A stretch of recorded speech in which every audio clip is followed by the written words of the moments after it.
America has a spending problem, and Washington is having a problem fixing it. Republicans are okay with raising more revenue, but they don't want to raise taxes to do it.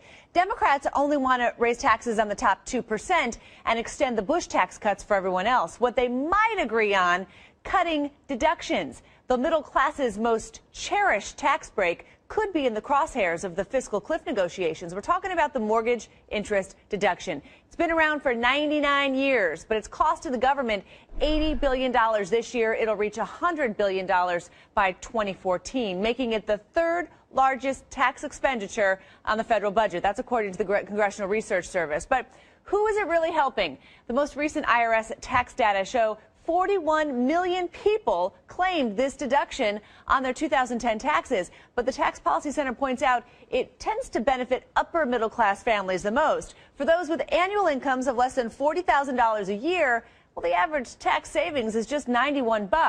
For the people earning $250,000 a year, the annual tax savings runs about $5,500. And critics say it's not really helping to boost home ownership. We're going to talk to one of them in just a moment. The home ownership rate in the U.S. is now about 65%. It was up near 70% during the housing boom in 2005 and 2006. Now we're back to levels we last saw in the 1990s. Yes, the Great Recession is partly to blame, but the fact is we're stuck in this 64 to 69% home ownership range. Mortgage interest deduction, stay or go? Well, it should be limited, I believe. You can't get rid of it.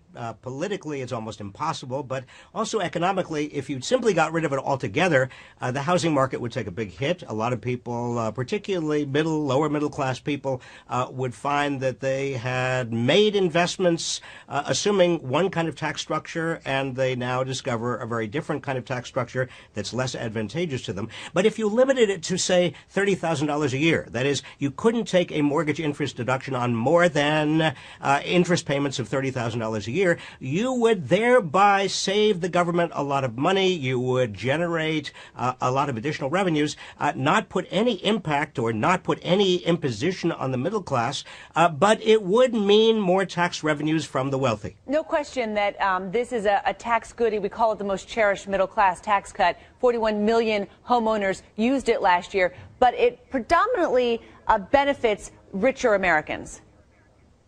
Yes, it does. And that's why I would say a $25,000 or $30,000 cap would limit it to the middle class and lower middle class. Remember, 1/3 of Americans or more don't even own their home. They don't even have a mortgage. They rent. They don't get any tax advantage at all out of renting.